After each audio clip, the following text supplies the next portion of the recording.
Quelques vérités sur le jeûne. Matthieu chapitre 6. Nous lirons à partir du verset 16 jusqu'au verset 20.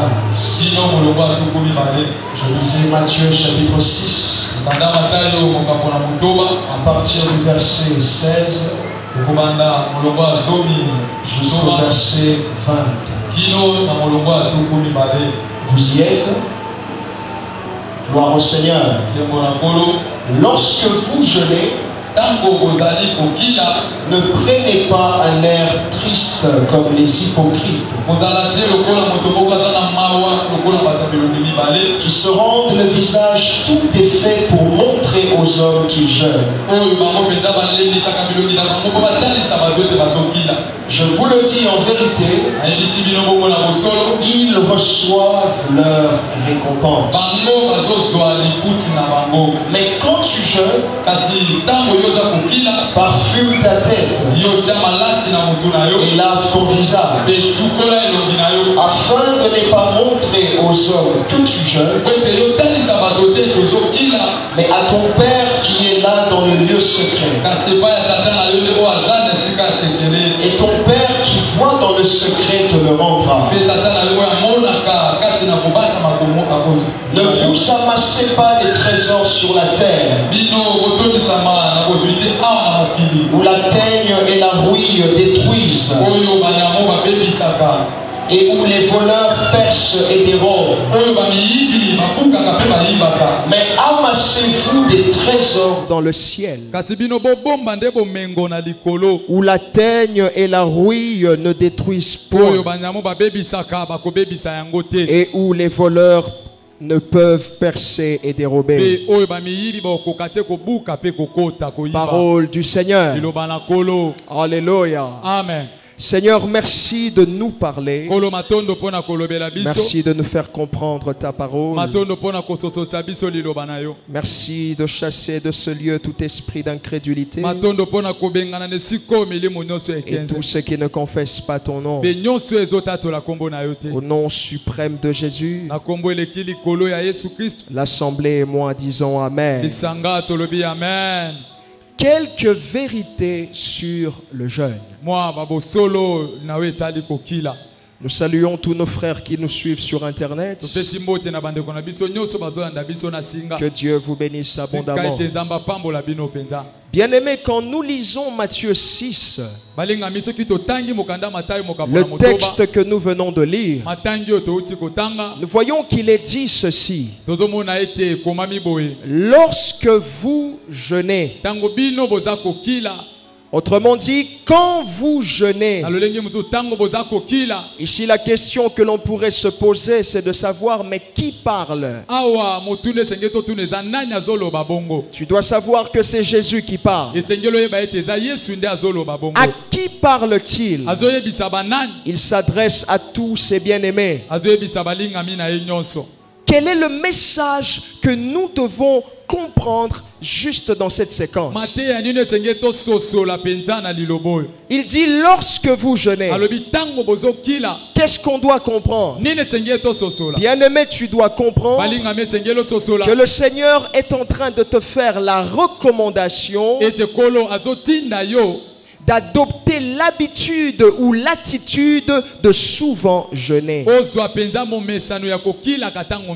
Mais qu'est-ce que l'on remarque aujourd'hui? Il y a des personnes qui disent qu'ils croient en Jésus. Ils disent qu'ils l'ont reçu comme leur Seigneur et leur Sauveur personnel. Mais qui jusque-là ne comprennent pas l'importance de cette pratique, le jeûne. Nous avons des personnes comme ça qui recherchent toujours des raisons, toujours des échappatoires. On avance toujours comme raison raison qu'on a mal à l'estomac.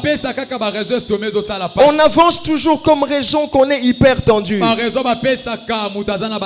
Sans savoir que le jeûne peut être cette pratique qui peut guérir cette douleur de l'estomac. Sans savoir que Dieu peut passer par cette pratique pour opérer le miracle dans ta vie. Bien-aimé, tu dois souvent jeûner. Nous ne disons pas ici que tu dois jeûner tous les jours. Mais tu dois souvent jeûner. Est-ce que tu peux m'aider à dire à ton voisin, jeûne souvent? Je suis dans le regret de te dire que tout celui qui croit en Jésus, mais malgré sa croyance, il ne jeûne pas, ce chrétien-là est spirituellement malade.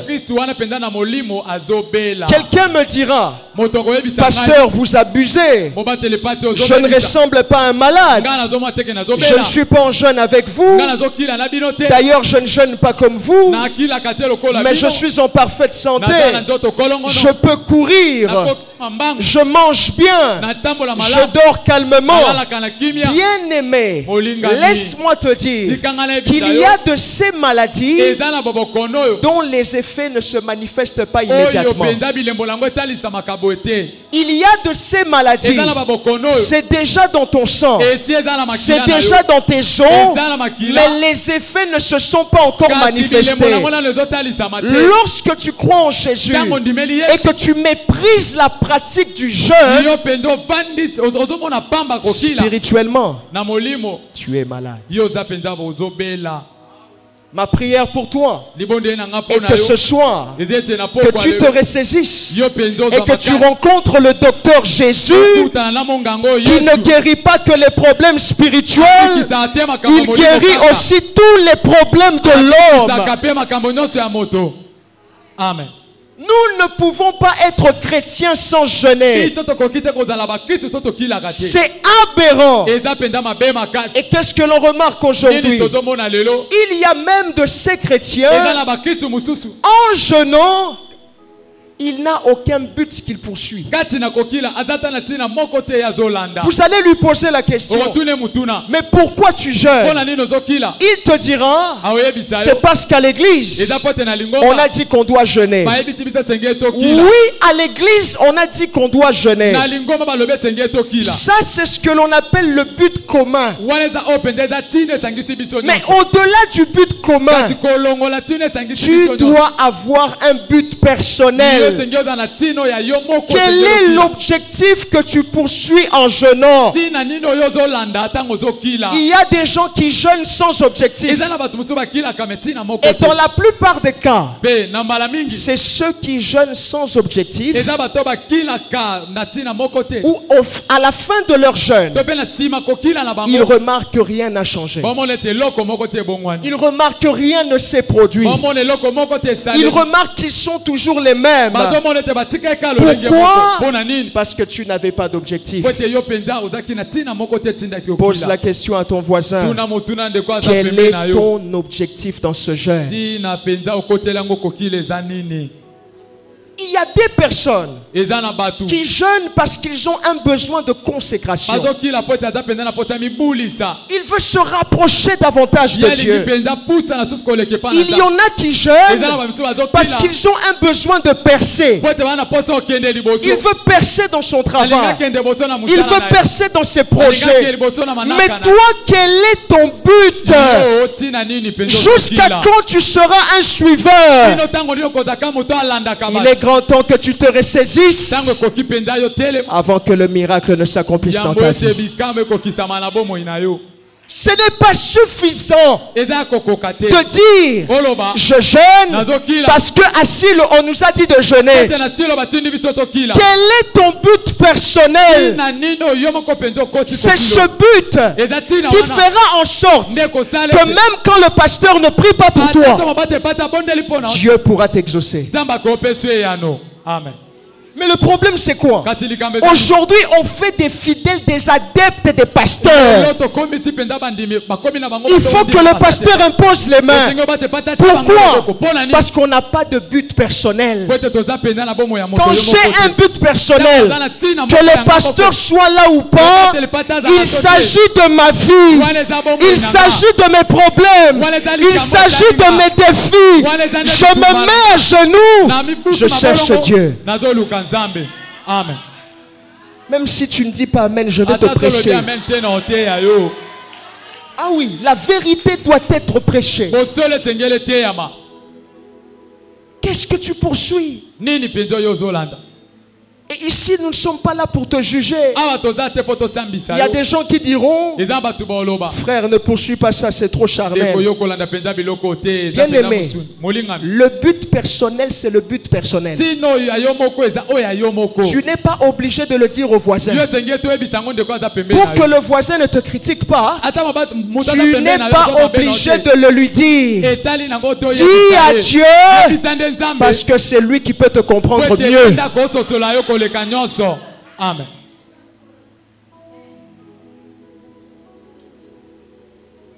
Mais aussi, il est dit, lorsque vous jeûnez, n'ayez pas un air triste comme les hypocrites qui veulent montrer aux hommes qu'ils jeûnent. Bien aimé, qu'est-ce que nous remarquons de nos jours? On jeûne parce qu'on veut impressionner. On jeûne parce qu'on veut être vu par le voisin. On jeûne parce qu'on veut paraître spirituellement fort. Bien aimé, tu dois comprendre que tu ne dois pas dire de toi que tu es spirituellement fort. Laisse les autres le constater. Amen. Amen. On nous a appris ici hier par le pasteur Alain Kété que celui qui a Dieu, celui-là ne crie pas j'ai Dieu. Il reste silencieux. Il laisse les autres constater qu'il a Dieu. Arrête d'impressionner les gens. Aujourd'hui l'église est remplie des impressionnistes. Quand on veut jeûner, on alerte tout le monde. Il faut que tout le monde sache. Il faut qu'on sache que je jeûne, pour qu'on découvre que moi aussi je jeûne. Si tu ne changes pas, tu finiras cette retraite et Dieu ne fera rien. La Bible dit, n'ayez pas un air triste comme les hypocrites qui veulent paraître aux yeux des hommes. Ne cherche pas que les hommes te voient. Cherche que Dieu te voie. Ne cherche pas que les hommes aient pitié de toi. Cherche que Dieu ait pitié de toi. Mais qu'est-ce qu'on remarque aujourd'hui? Quand on jeûne, même sur Facebook, a commis, je suis à mon 21e jour, soutenez-moi, soutenez-moi. Bon, somo. Toi, tu cherches que les gens te voient ou tu cherches que Dieu te voie? Bien aimé, garde silence. Je bénis Dieu parce que c'est vraiment l'Esprit de Dieu qui a conduit le pasteur à l'inquiéter. Garde le silence. Laisse l'Esprit rendre témoignage de toi. C'est quoi cette race de chrétiens? On veut que les gens aient pitié de nous. Pour ça, la maquelle était. Bon. Azo gêné. Bon. C'est quoi ces choses? Cherche que les hommes te voient. Cherche que Dieu te voie. Alléluia. Amen. Il y a un risque quand tu cherches à ce que les hommes te voient. Quel est ce risque? La Bible dit, ceux qui agissent de cette manière-là reçoivent déjà leur récompense. La question qu'on doit se poser, cette récompense, ils la reçoivent de qui? Ils la reçoivent des personnes qu'ils impressionnent. Quelle est la nature de cette récompense? Tu ne recevras que les acclamations des hommes. Tu ne recevras que les félicitations des hommes. Bien-aimé, mon frère, ma soeur, recherche que les hommes ne t'acclament pas, mais ne recherche pas que Dieu ne puisse pas t'acclamer. Chez les hommes, ça peut rater, mais Dieu, ça ne doit pas rater. Les hommes peuvent ne pas t'acclamer, mais que Dieu t'acclame. Les hommes peuvent ne pas te féliciter, mais que Dieu te félicite. Amen. Quand tu te contentes des hommes, ta récompense sera la récompense des hommes. Quel gâchis. Bon, quel gâchis. Tu as fait 21 jours pour recevoir quoi? Seulement les acclamations des hommes. C'est trop petit. Dis après moi, c'est trop bas. C'est trop bas. J'ai besoin de celui qui est au-dessus de l'homme. J'ai besoin de celui qui peut faire des grandes choses.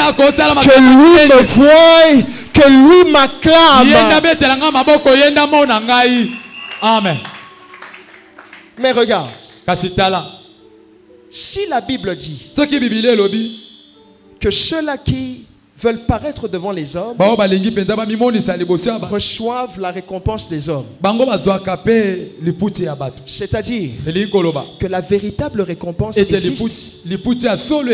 Si ceux-là reçoivent la récompense qui vient des hommes,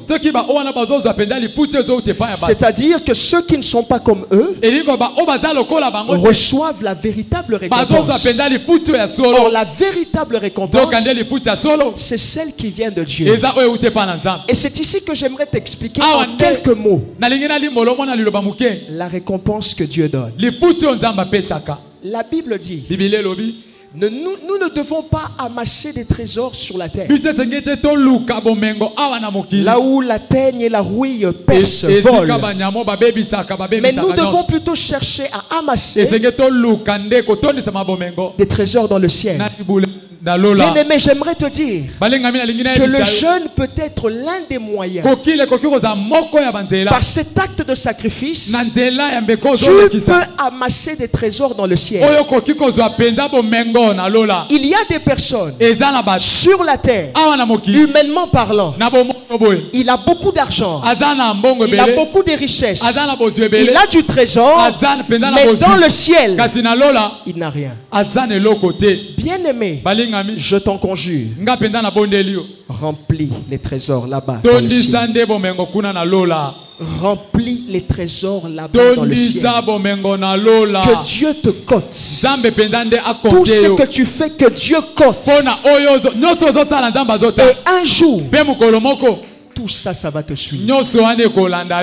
Amen. Mais aussi, c'est là que je finis. Le jeûne peut être un moyen, l'un des moyens qui te permet de rentrer dans la domination. Je disais, le jeûne peut te permettre de dominer. C'est ici que je vais t'expliquer la différence qu'il y a entre l'autorité et la domination. L'autorité, c'est le pouvoir que nous recevons. Luc chapitre 10 verset 19. La Bible dit, nous avons reçu le pouvoir de marcher sur le serpent, de marcher sur le scorpion, de marcher sur toute la puissance des ténèbres. Ça, c'est le pouvoir que l'on a reçu. C'est l'autorité que l'on a. Mais bien aimé, tu ne dois pas te contenter de l'autorité. Hormis l'autorité, tu dois rajouter la domination. Pourquoi? Parce que la domination, c'est l'élément qui te permettra d'exercer l'autorité. Il y a des personnes qui ont l'autorité mais qui n'ont pas la domination. Est-ce que je dis la vérité? Il y a des personnes qui ont l'autorité mais ils n'ont pas la domination. Vous le verrez par exemple dans une famille. Le père, il dit ceci: dans cette maison, au-delà de 20 heures, personne ne peut passer cette porte. Mais les enfants disent alors ça, les côté. On a 21 heures. Le monsieur a l'autorité parce qu'il est père, mais il lui manque la domination. Et vous verrez même, le père peut dire au-delà de 21 heures, personne ne sort. Mais même sa femme dit il a l'autorité. Il n'a pas la domination. Aide-moi à dire à ton voisin, à part l'autorité, rajoute la domination. Tu vas le comprendre. La domination, tu la reçois dans le jeûne. Dans le jeûne, tu reçois la domination. Matthieu chapitre 9, verset 14, verset 15. Qu'est-ce qui est dit? Les disciples de Jean-Baptiste viennent rencontrer Jésus. Ils lui disent: mais nous ne vous comprenons plus. Nous, disciples de Jean-Baptiste, nous jeûnons. Même les pharisiens jeûnent.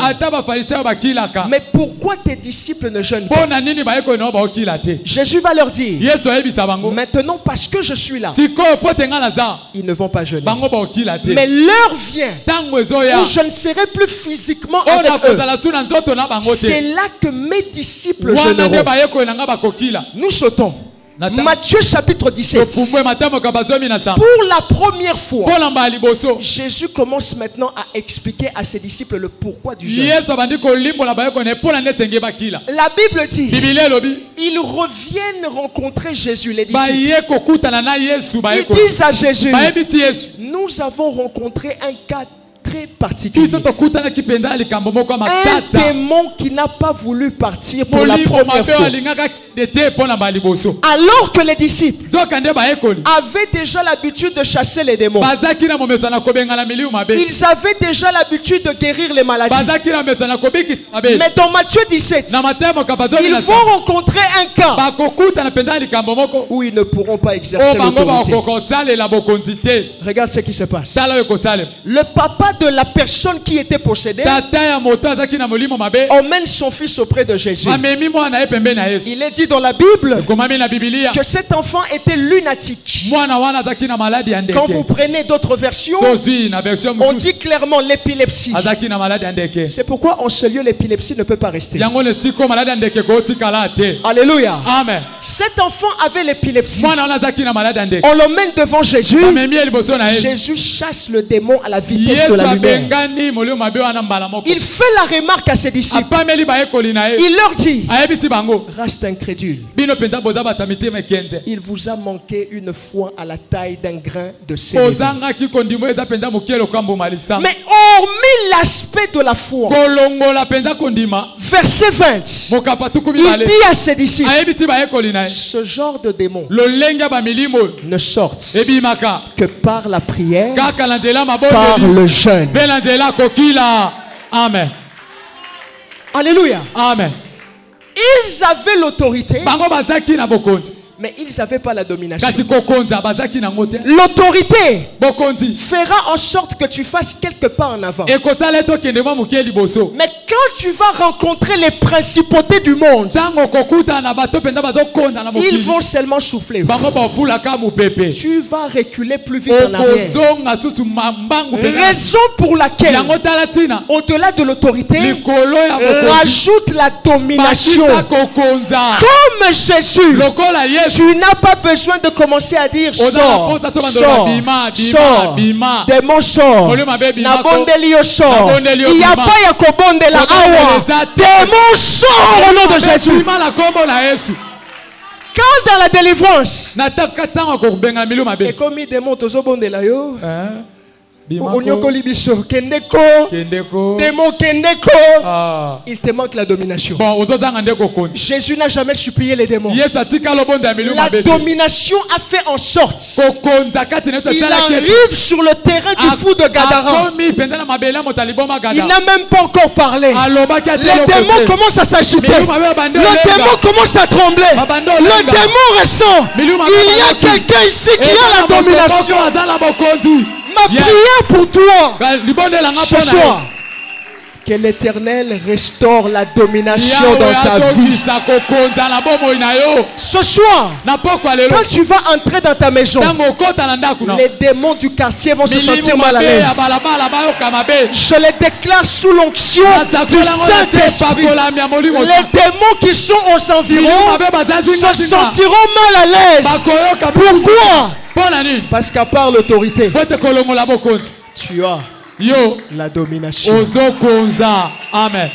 Oh, bien aimé, il dit, ce genre de démon ne sort que par le jeûne et la prière.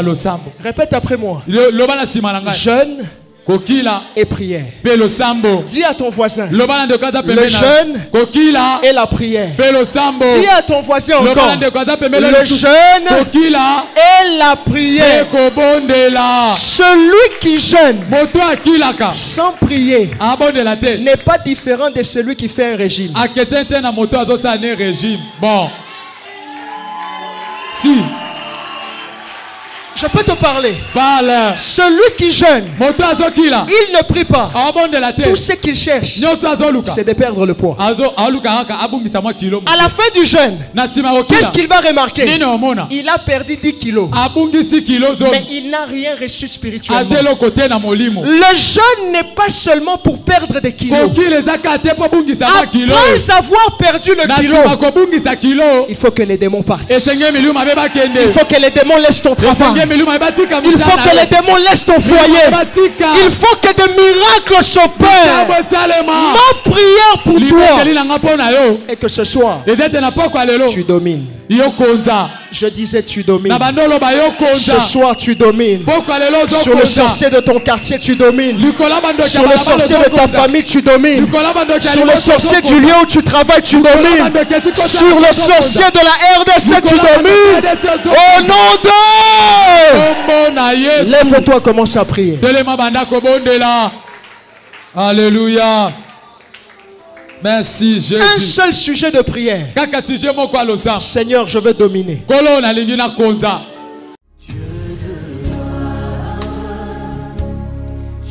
t'adore. Ton nom